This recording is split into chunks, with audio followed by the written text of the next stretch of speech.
I was sitting in your driveway rereading the deal that Bill Youngkin did on you. I see. And so I was rereading that. Hello, This is my wife, Florence. Florence. How are you?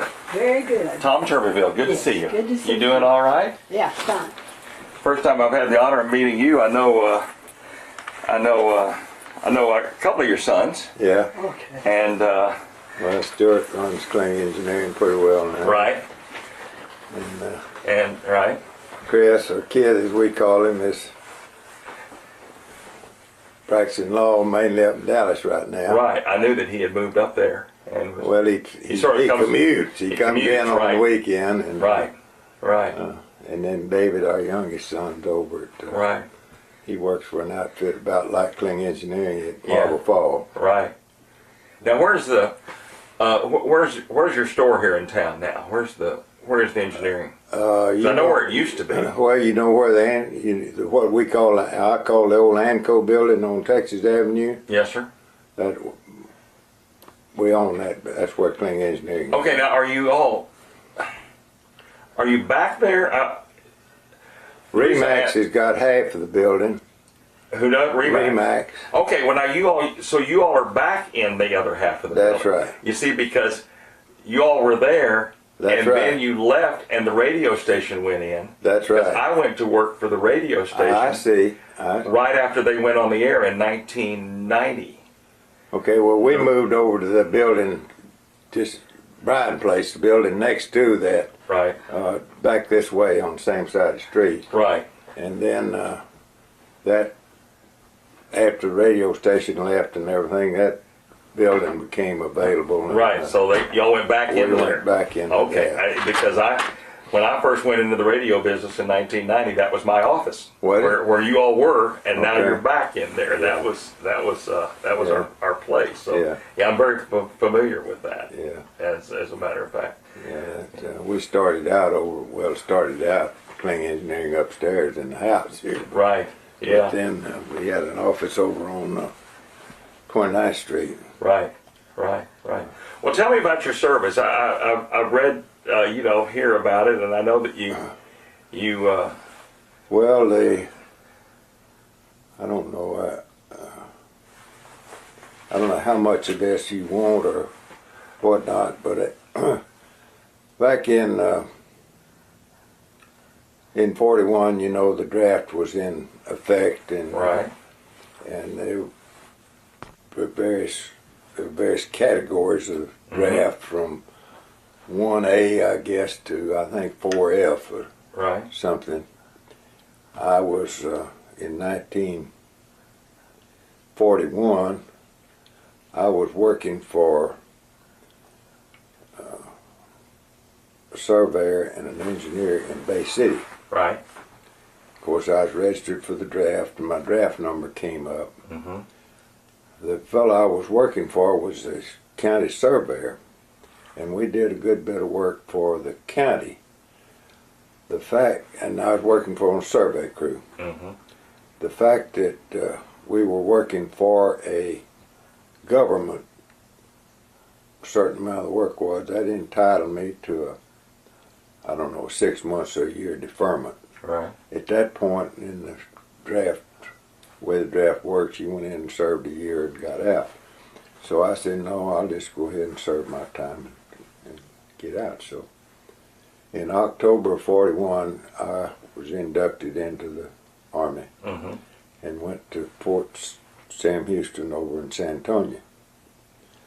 This is October in Texas, and they issued me all wool uniforms as if I was in Alaska or somewhere. Yeah, because it can still be warm in October. That's Yeah. right. Right. But so I stayed there, filled out the normal papers and everything. And the fact that I had been working surveying, they sent me to Fort Sill, Oklahoma, assigned me to the field artillery, and sent me to an instrument and survey school Mm-hmm. in Fort Sill, Oklahoma, in lieu of basic training. I never took basic training. I graduated from that, or finished that school, and they assigned me to the 45th Infantry Division, which was Oklahoma National Guard, and had been activated at Fort Sill. Mm-hmm. So I went over to the 45th Division, and it wasn't long. Late in the spring of '42, they assigned the 45th Division to to Camp Barkley, Right. which was out of Abilene. Mm-hmm. We went out there and moved into 8-man tents in a cotton patch. Yeah. I mean, the cotton stalks are still up like this. The cotton had been picked, and we made camp there, and they were constructing the barracks and everything. So we went into camp there, helped set up the camp, and did our training and everything. Along in this summer, we went to 45th was assigned to Fort Devens, Massachusetts. Mm-hmm. We went up there, and shortly thereafter, I don't know whether all of the unit or just part of it, but at least the part that I was in was moved down to East Falmouth, Mm-hmm. Massachusetts, which is on right on the bay down there. Near Martha's Vineyard. Right across the bay from Martha's Vineyard. Yeah. And we developed the landing tactics that were used throughout Europe and the Pacific theater, including D-Day, where you brought certain troops in waves, and, Right. and the way whole landing operation. Right. In the late fall of that year, we were assigned to what was then Pine Camp, New York. That's in Adirondacks Mountains. I think Fort Drum is there now. Mm-hmm. It's on the easternmost lake Mm-hmm. of the Great Lakes. What is that lake? Huron. Huron. Yeah. And and we were in maneuvers up there with the 2nd Armored Division. Now, when was this? This was in the fall or in the winter? This was in the winter. So it's pretty cold up there. Yeah, it was cold. And you were liking those wool uniforms. Yeah. Yeah. And we were living out in the field in pup tents. And so there came an opportunity to apply for officers training. OCS? OCS. Mm-hmm. So I applied and was accepted in field artillery. So they sent me back to Fort Sill to do that. Right. I finished that, was commissioned as 2nd lieutenant in December, just a few days before Christmas. 42 now? 42. Okay. I believe I'm right there. Right. 42. I got a few days off, went home on leave, and then was assigned to Camp Maxey up out of Paris, Texas. Mm-hmm. And they were just mobilizing the 102nd Infantry Division. So I was part of the cavalry for that. They brought in the cadre, and we got that all organized, and then they started bringing in the fillers, which were mostly out of the Northeast. I'd say Pennsylvania, Illinois, New York. None of them were used to this kind of Right. terrain down here, or living Yeah. out in the field or anything. But anyway, we started training those, and in the summer of '43, we went on maneuvers in Louisiana. Mm-hmm. I met Patton, General Patton there. After we finished the maneuvers, completed that, we were assigned to Camp Swift over here, just out of Bastrop, Mm-hmm. And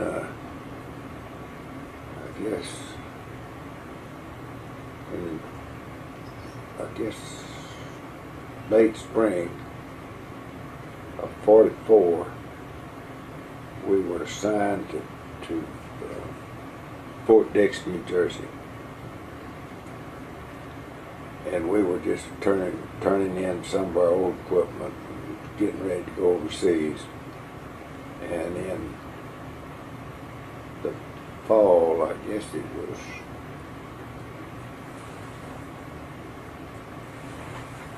August, maybe early September, Mm-hmm. we sailed from port of embarkation in New York to Cherbourg, France.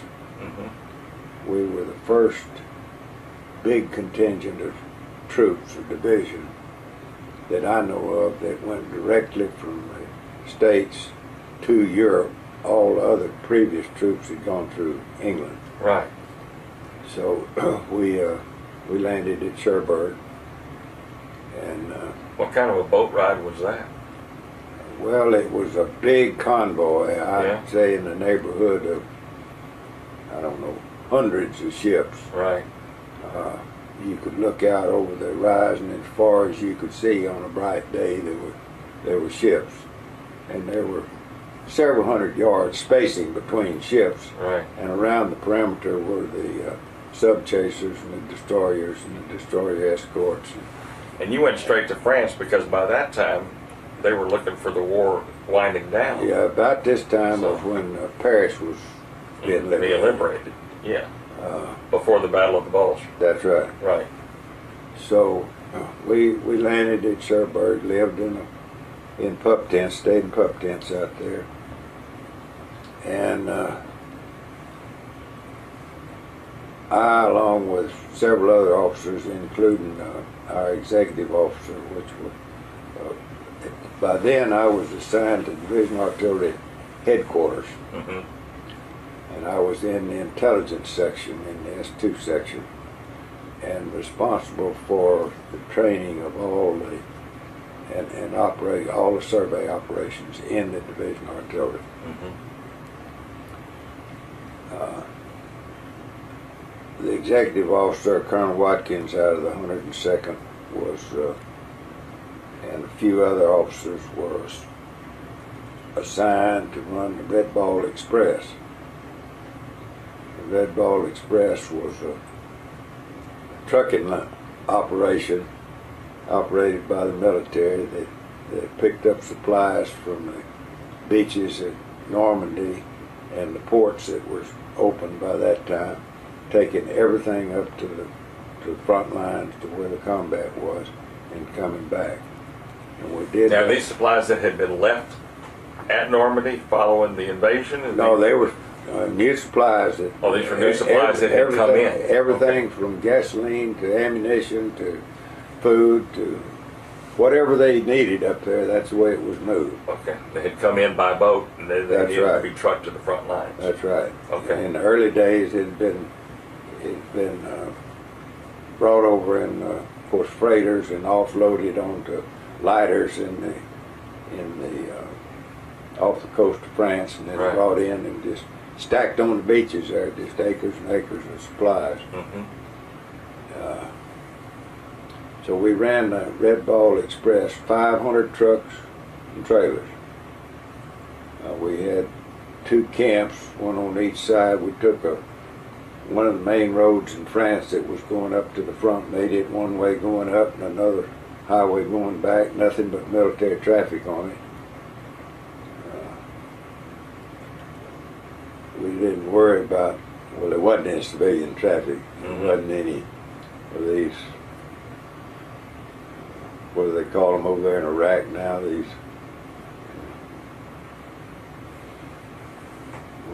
what's the acronym for the IEDs? Yeah. I know what you're talking about. Yeah. Right. We hadn't, Oh, the explosive devices. Yeah, Right. So you didn't have to worry about that. no. Yeah. After I don't know maybe a month or 6 weeks we ran that. By then, see, we'd come over without any supplies, and we were to be equipped. All of our equipment was shipped over there, and we drew that after we got there. Well, by then we were getting all of our equipment, everything from the artillery pieces, the howitzers, to jeeps and everything you needed. Only thing we brought over with us was our individual sidearms. I did have a special jeep that was brought over with me, which was a little unique piece of equipment. It was called an autograph, and it was made such that it drew a map of wherever you went. You turn the machine on and drive anywhere you wanted to, and it plotted the map of where you. And this was used a lot in reconnaissance. And once you get that map made, you could reproduce it and give it to the drivers and whatnot. Right. The equipment was developed for North Africa, where there was no roads or signs or anything like that. But anyway, I kept that piece of equipment all the time. That's pretty high tech for. It was for those days. Yeah. The one I had was made by Monroe Calculator. Right. Right. And it was. So we got our equipment and moved into. By then the Germans were essentially back to the Siegfried line. There was still fighting going on in front of or west of the Siegfried line. But we went in, our first combat mission was out of, we were stationed in just out of Herleen, Holland. Most of our soldiers were in the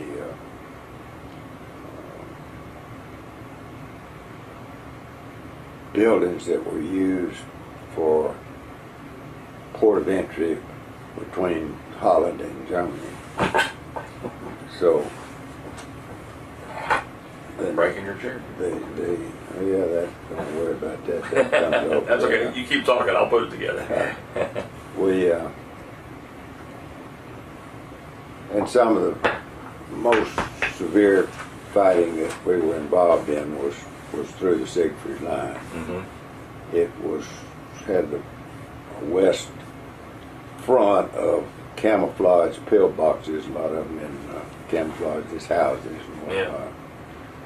It was several miles deep. The back line of it was a series of bunkers where supplies were stored and communications were all in place, and where they could put groups of 50 to 100 men and have them equipped, and then they leave those bunkers. There were not the pillboxes that were equipped with artillery pieces or machine guns or anything like that. They were just a reserve. So we fought our way through that, got up to the Ruhr River. Ruhr River runs roughly parallel with the Rhine. Right. And once we got to the Ruhr River, we couldn't cross because the Germans still held a series of reservoirs or lakes up above us, and they were afraid we were going to have to cross on pontoon bridges.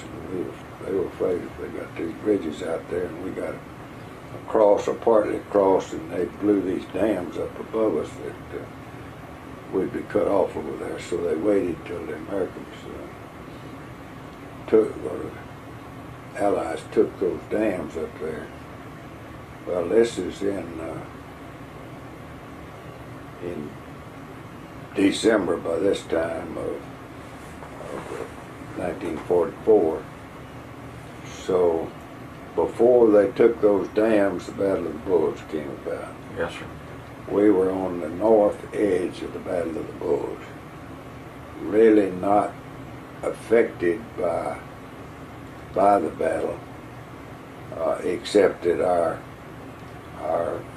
line of defense along the river there is spread out mighty thin, and we just were busy trying to keep things under control there, and we did. Mm-hmm. After the Battle of the Bulge, we crossed the Ruhr, went in, took a big railhead of Gardelegen, Mönchengladbach, which was a big rail center there in Germany. Right. Advanced on up to Krefeld.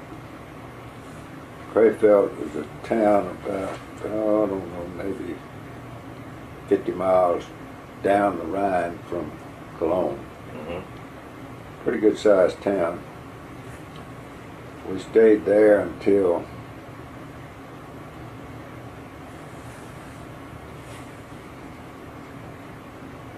I can't remember, I think January, February of 45. We went up, down the river, about 15 miles from Krefeld to the town of Weser. Mm-hmm. We crossed the Rhine on pontoon bridges there at Weser. Set up our headquarters on the other side of the river there, and then from then on, we really didn't have any difficult combat. The Germans were retreating, and we were following behind them, trying to catch up. They were surrendering, weren't they? To some extent. Yeah. We went around, the big broad plan was, we went around the north side of the Ruhr Valley, which was, of course, the heart of the industrial complex of Germany. Right. And another prong of the United States armies that went around the south part of it, and we just isolated the Ruhr Valley, and there wasn't any combat other than bombing with airplanes inside of the complex. Went on, I guess it was in the spring, I can't remember the exact time, we got up to the Elbe River. Mm-hmm. The Elbe River had was as far east as the American troops were allowed to go according to the agreement between Roosevelt, and Churchill, and Mm-hmm. Stalin at that time. We did cross the Elbe with some troops, went maybe 15, 20 miles, and could have gone into Berlin, I think, without too much effort. But the agreement had been made, and we were forced to drop back, and so we set up a defense line along the Elbe River and met the Russians Mm-hmm. on the Elbe River. I was one of the early ones to meet the Russians. I had a sergeant who was Polish Mm-hmm. and could speak Polish. Mm-hmm. The Russians found a Russian who could speak Polish. Speak Polish. So there was your So- communication. So there's where we communicated. Right. I remember that one of the interesting things to me was that when the Russians saw our Sherman tanks with a white star that identified our vehicles, they were amazed that we had the same tanks that they did, and ours had a white star on them where theirs had a red star. Yeah. They most of them did not understand that the tanks that they were using were Lend-Lease that was been shipped over from made in the United States and shipped over to and that's not to take away from the effort that the Right. Russians did, because they were a tough bunch of soldiers. Indeed. And they lost a lot of them too. They did. Yeah. While the Germans set up a big perimeter, just a half circle, each end of it anchored on the river. I mean the Elbe River, and they were coming over and surrendering to us. Mm-hmm. Germans didn't want to have anything to do with the Russians, and we were sitting up on the bluffs over here, overlooking the war going on in the valley. So it was like a ringside seat. We could watch the fight. Right. But there were thousands of Germans that crossed, and they crossed mainly on the remains of a railroad bridge that had been demolished, but there was still, they'd rigged up some planking that's where they could walk across. They had this big half circle here. The soldiers would come across, come over on their side, stack up their sidearms that they brought with them, and march on off, sometimes 8 or 10 or 12 abreast, Yeah. into a field out there, and were surrendered. Mm-hmm. And basically that was the end of the conflict there, and that was, I guess, May or about then. In 45, I stayed on, there were the arrangement, there was a point system where age, time of service, whether you were married with children, number of dependents you had that allowed soldiers to go home. I was single and had nothing but my time in service, so I stayed there in what was essentially the Army occupation till December of 45. Mm-hmm. Went back across, turned in our equipment in Munich in Germany, and rode a French train, which wasn't too comfortable, Mm-hmm. across France in the middle of winter, and we shipped out of Marseille, went out through the Straits of Gibraltar, headed for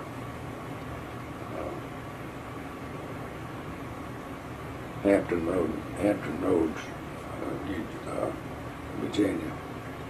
Ran into a storm. We were on a victory ship Mm-hmm. that had been made into a troop ship.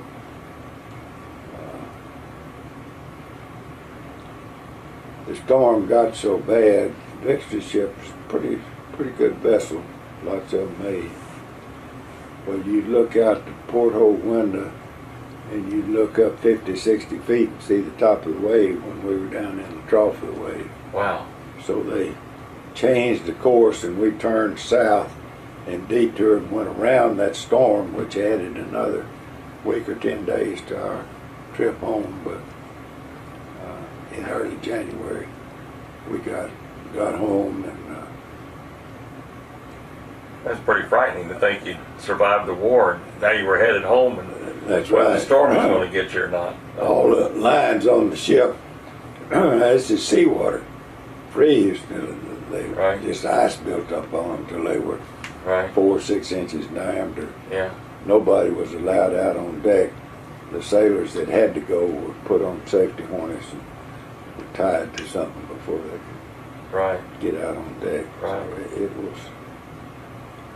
Now, when you were, the Germans were surrendering, being in intelligence, you were involved in interrogating? Well, all the way through, Right. anytime we captured Germans, and that would be well, I remember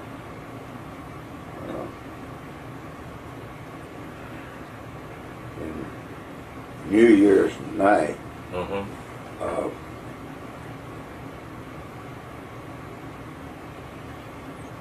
45, Right. we shot down 2 Ju-88 German bombers that had come over our area and captured the crews on both of them crash landed, but the crews survived. And we captured those, and of course they were just, most of them kids, looked like they was Right. 17, 18, 19 years old. Yeah. But I was involved in the interrogation of nearly all the prisoners that were captured right on the front line. Yeah. Our mission from that standpoint was to try to find out what the Germans were doing, what they had, and you did this by kind of an indirect line of questioning. If you asked, and the Germans were well trained, most of them, soldiers, and they acted like soldiers, and you know they knew the Geneva Convention and all this. Right. But one of the questions that I thought was most effective as I reflect on it, we'd ask them, well, do y'all get a hot meal every day? And this is important to a soldier in wintertime. And they say, yeah, well, what time of day do you eat? Well, we eat about 6 o'clock in the evening after it's kind of gotten dark, so that we can move around without too much observation. Well, then we would develop artillery tactics to where we would fire on, we'd try to interrupt this hot meal business or anything else of that sort. I remember one of our most effective interrogators was a Captain Fiedler, which was from New Brunswick over here. One of the few Texans that was in the same outfit that I was. Yeah. But of course he spoke fluent German. Right. And he had him come out of the German Right. background over there. So that was some of the things that I was involved with. Of course, I was responsible for the surveying that went on, and the United States Army, I thought, was made the most effective use of artillery of any. Artillery.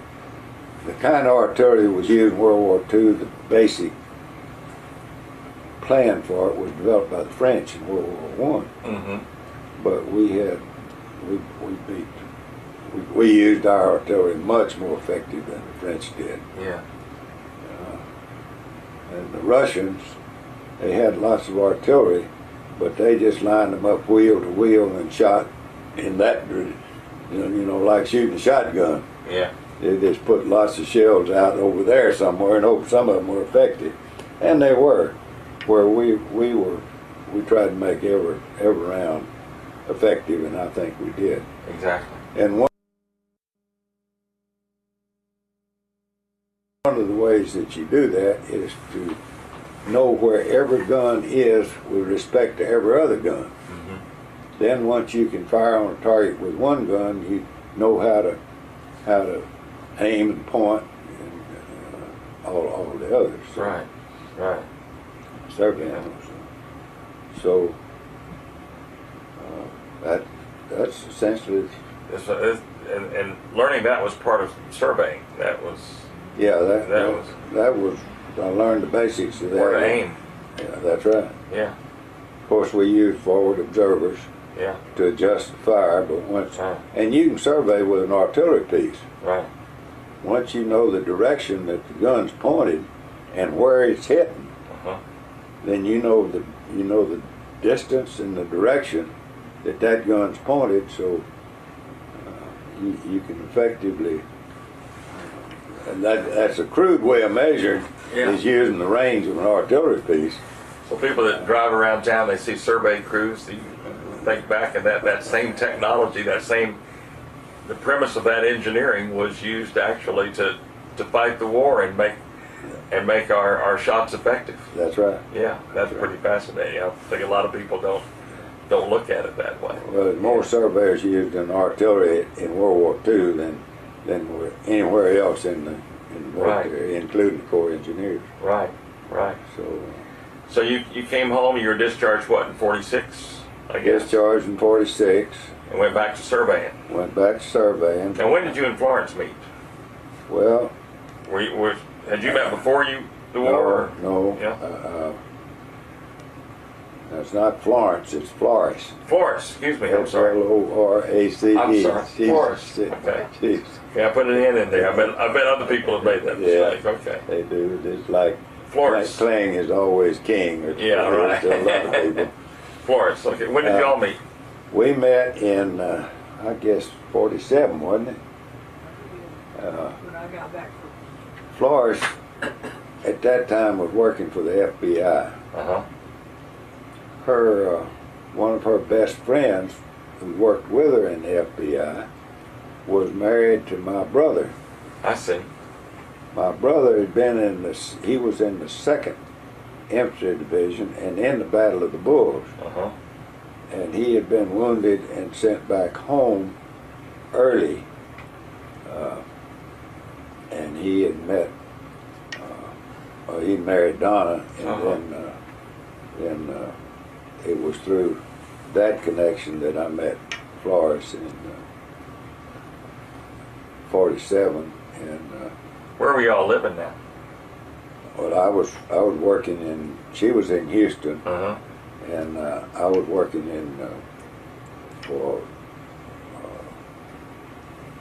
I worked at J.S. Abercrombie in the Old Ocean oil field doing surveying, Mm-hmm. making well locations, Yeah. lease surveys and whatnot. So you were out in the Gulf. No, Is that? no, it was all on land. Oh, okay. It's in the old ocean is all land. It's a lot of swamp, but Yeah, I see. it's not out in I see.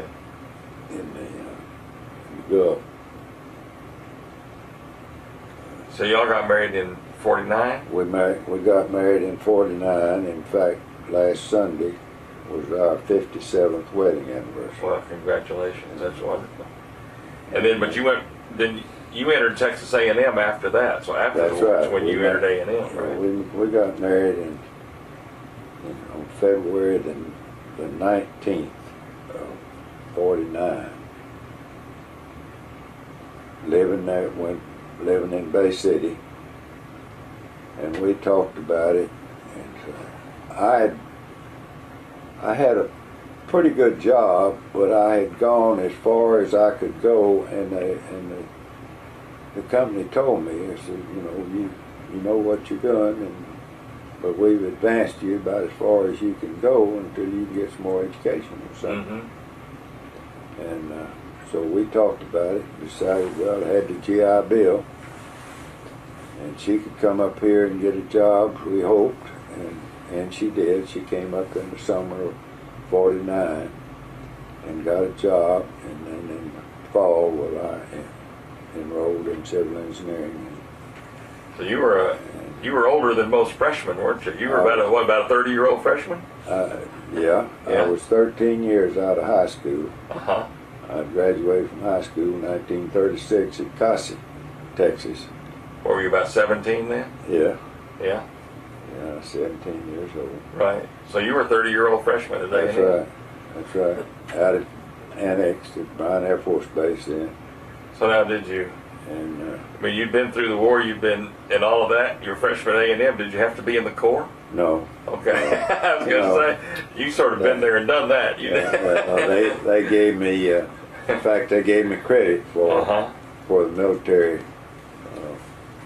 schooling as if I had been in the Corps. Right. But I got back in the active reserve, so Yeah. I was in in the active reserve all the time I was in A&M and went Right. to summer camp. And you stayed here after A&M and just. And Well, when I graduated in '53, I went to work for Missouri Pacific Railroad Uh-huh. out of their general office in St. Louis. Right. I was assigned to a big construction project just out of Kansas City, Kansas. Mm-hmm. Yeah, Kansas City, Kansas. And Kansas City, Missouri. Mm-hmm. They were moving about 20, 30 miles of mainline track between Kansas City and Pueblo, Colorado, Right. out of the Blue River bottom where it flooded fairly frequently. And, Yeah. And that was a construction project that I was on. Stayed on that till it was finished and put into service, which was in 50, about early 55. Mm-hmm. Then they moved me to a division at Osawatomie, Kansas, which is about 50, 60 miles west of Kansas City. Mm-hmm. While working out one day in Salina, Kansas in the middle of the summer of 55, Spencer Buchanan called me. He had been one of my professors at A&M who had a consulting engineering business here in Bryan. Mm-hmm.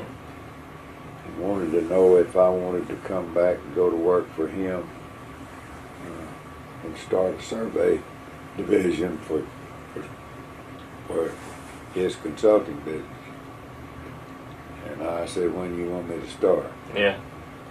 So I came back here, and in January, came back in the fall of '55.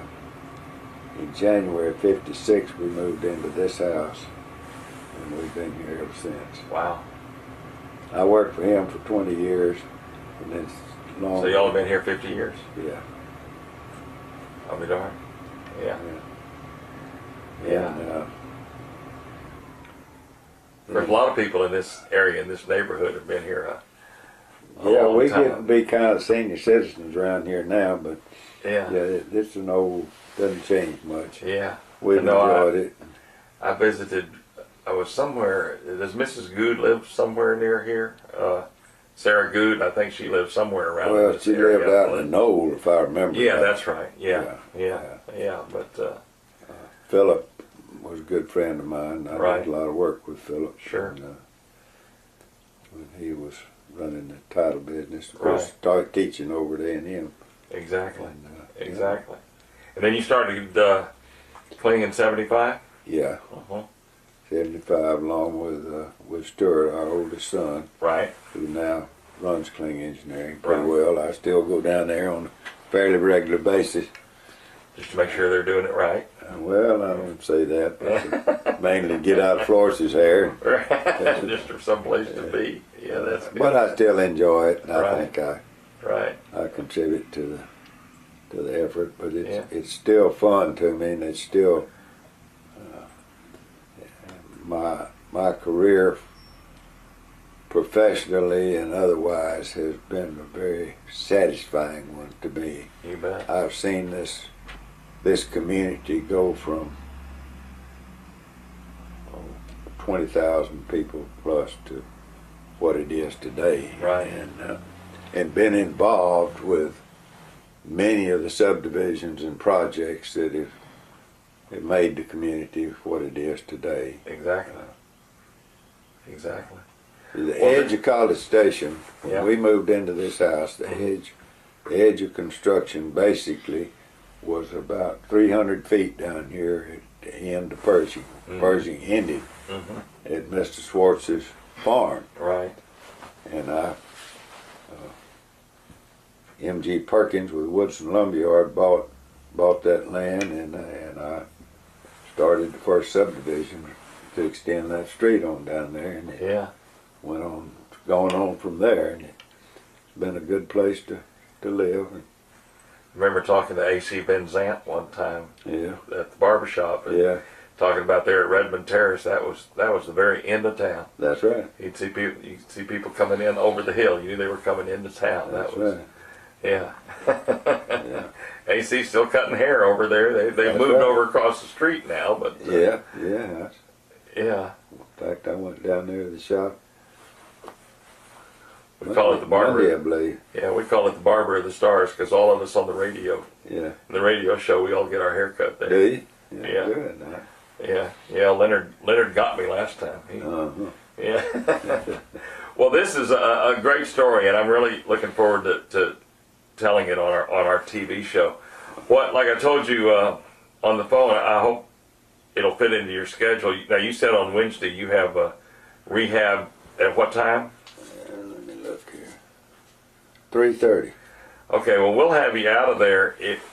We start taping at 1:30. Okay. And it'll take, you'll be there no more than 45 minutes. Okay, So you'll be that's out of there by All 2:15. right. Well, So you'll have time to come back home and get to your rehab or whatever. yeah, I'm sure they won't throw me out of the program No. if I'm late or Well, miss a you shouldn't be late at all. No, 'Cause I we'll think start we- taping right at 1:30. All right. And it'll take, and we just tape right on through. It's a 30-minute show.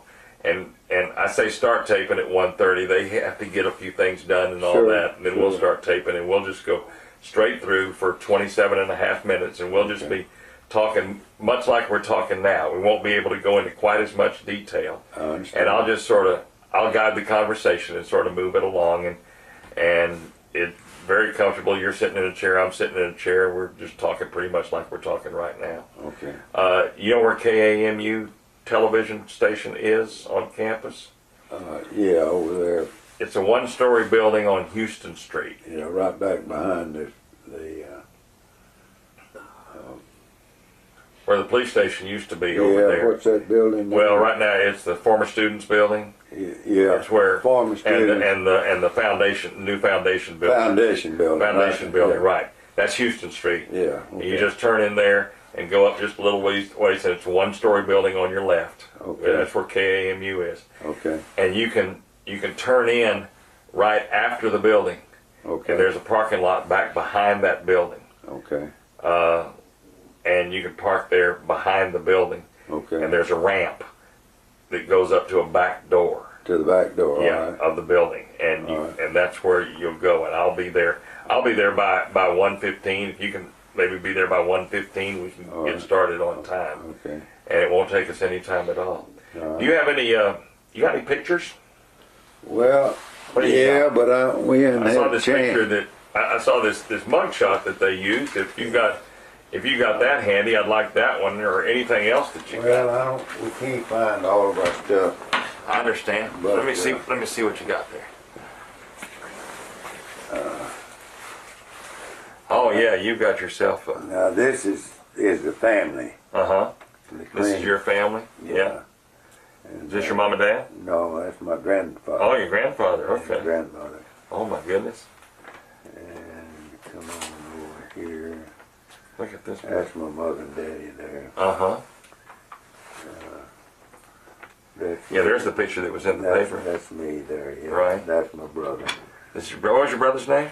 Charles. Charles? Charles Is he Stewart. still alive? No, Okay. he died last July. I see.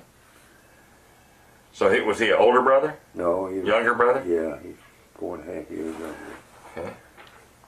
There's one that has to do with what is that, air medal? Citation for the air medal? Uh-huh. Yeah, I got a bronze star somewhere that I don't think we can find. That's me and my brother there.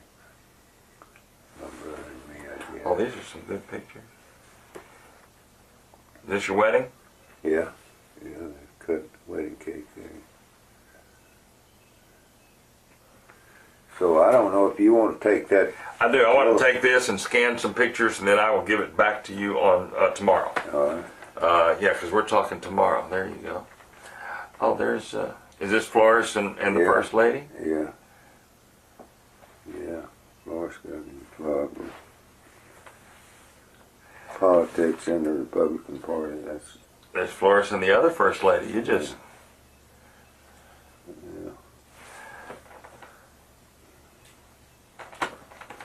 That's Flores' mother there. Uh-huh. It looks like her.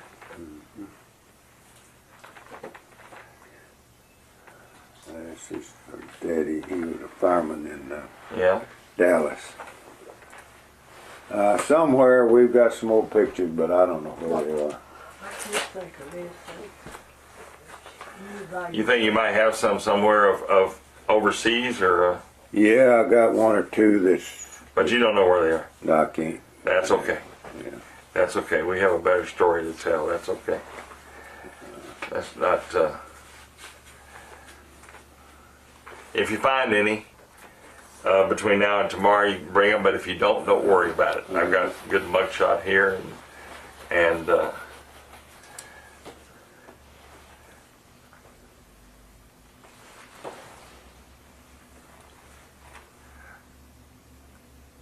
is this a Kasi?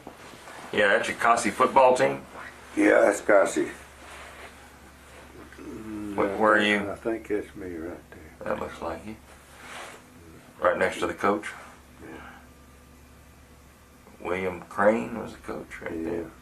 And this is your graduation picture? Yeah, high school. Uh-huh.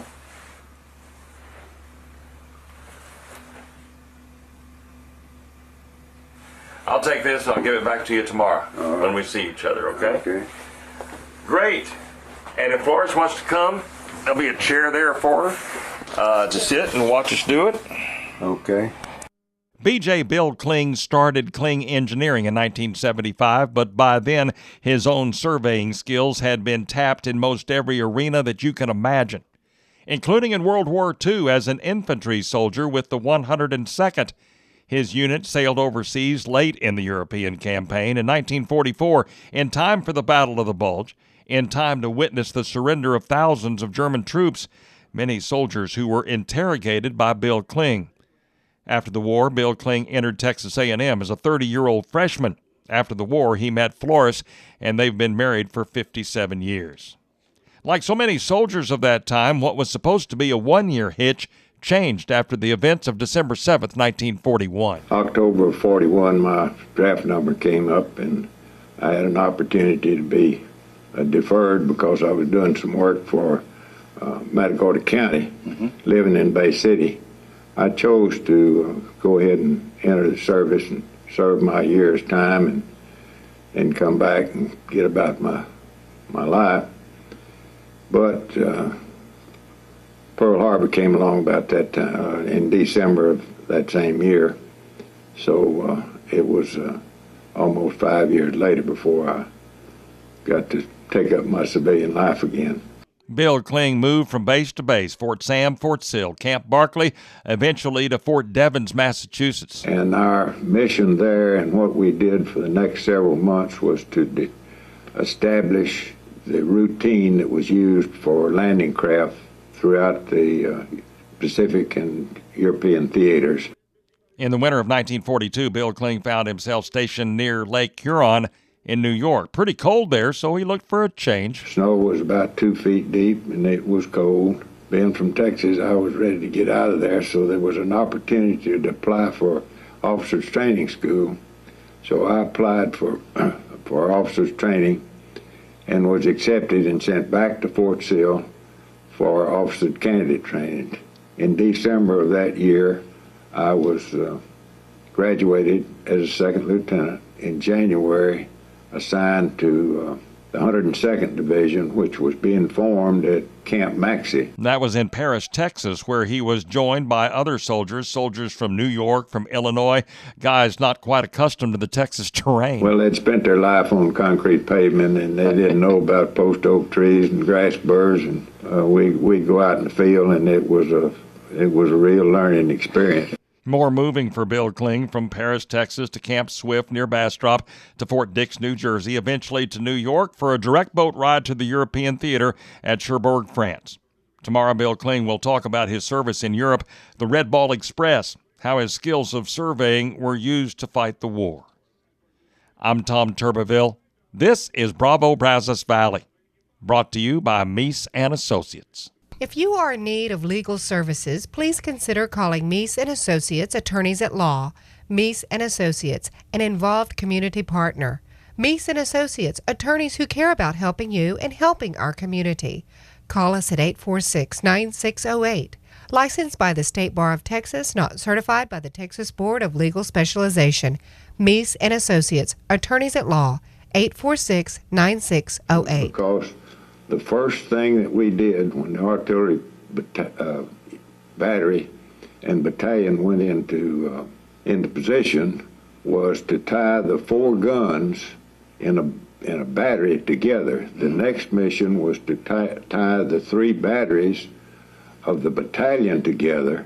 Then the next mission was to tie the battalions all together and tie them into the and when I say tie in, it's determine the location of each gun with reference to every other gun, so that when you fired one gun on a target, you could with very little mathematics or effort, you could fire all of them on it. Now, next Tuesday, we will finish up the story of service of Brian's B.J. Bill Kling. I'm Tom Turbiville. This is Bravo Brazos Valley, brought to you by Meese and Associates. If you are in need of legal services, please consider calling Meese and Associates, attorneys at law. Meese and Associates, an involved community partner. Meese and Associates, attorneys who care about helping you and helping our community. Call us at 846-9608. Licensed by the State Bar of Texas, not certified by the Texas Board of Legal Specialization. Meese and Associates, attorneys at law. 846-9608. Last week we told you about B.J. Bill Kling of Bryan, his service in the European theater at World War II. Talked about how the engineering skills he used in his career were honed during the war. Knowing how and where to aim the guns gave the Allies a distinct advantage. Hi, I'm Tom Turbiville. This is Bravo Brazos Valley. Later in the war, Bill Kling's 102nd Infantry Unit was involved in interrogation of German prisoners. And the questions asked, well, they're not what you would expect. Well, one of the common things that we tried to interrupt was the hot meal that a soldier got in the wintertime in cold weather is a real morale booster. If he's eating cold meals in a foxhole all the time, it gets pretty dreary. So if he can meet even in small groups with some of his compadres and have a hot meal, even if it's nothing but a hot cup of coffee, it's a tremendous morale booster. We realized that early on and made an effort to interrupt this. So one of the questions that we would typically ask was, do you have a hot meal every day, and what time is it? We wouldn't try to ask them the military capabilities of their unit, because they were well versed in the Geneva Convention, but you would ask what most people would consider irrelevant questions, which once you fit them together form a pattern. I think we were effective in doing this. Kling's wartime career included action in the northern edges of the Battle of the Bulge. It's impossible to tell all the facets of his service. One event he does recall is the boat ride home from Europe. He thought maybe his time was up then because of the weather. We left out of Marseille, France, sailed through the Straits of Gibraltar, and headed for the Virginia coast. Not too far out, we ran into a storm. This is in January, December and January of 45, 46. The weather got so bad that sailors were not allowed, or none of us were allowed out on deck except in an emergency situation, and then that was with safety harness on. The lines that you could see outside the ship, the seawater would freeze to where they were 4 to 6 inches in diameter. The waves were 50, 60 feet high. You'd look out the porthole and you looked up to see the crest of the wave when the ship was down in the trough of the wave, which I think wisely turned south and added about a week to our time coming back. There were 4 of us that played bridge all the time when there, and for a long time, and maybe somewhere around the house, I've still got the score pad. We were up to almost 40,000 points. B.J. Bill Kling and his wife Florence have been married 57 years. He entered A&M as a 30-year-old freshman, graduated in 1953, went to work for the railroad in St. Louis before an old professor offered him a job in Bryan. He started Kling Engineering in 1975. Thank you for your service, B.J. Bill Kling. I'm Tom Turbiville. This is Bravo Brazos Valley, brought to you by Meese and Associates. If you are in need of legal services, please consider calling Meese and Associates, attorneys at law. Meese and Associates, an involved community partner. Meese and Associates, attorneys who care about helping you and helping our community. Call us at 846-9608. Licensed by the State Bar of Texas, not certified by the Texas Board of Legal Specialization.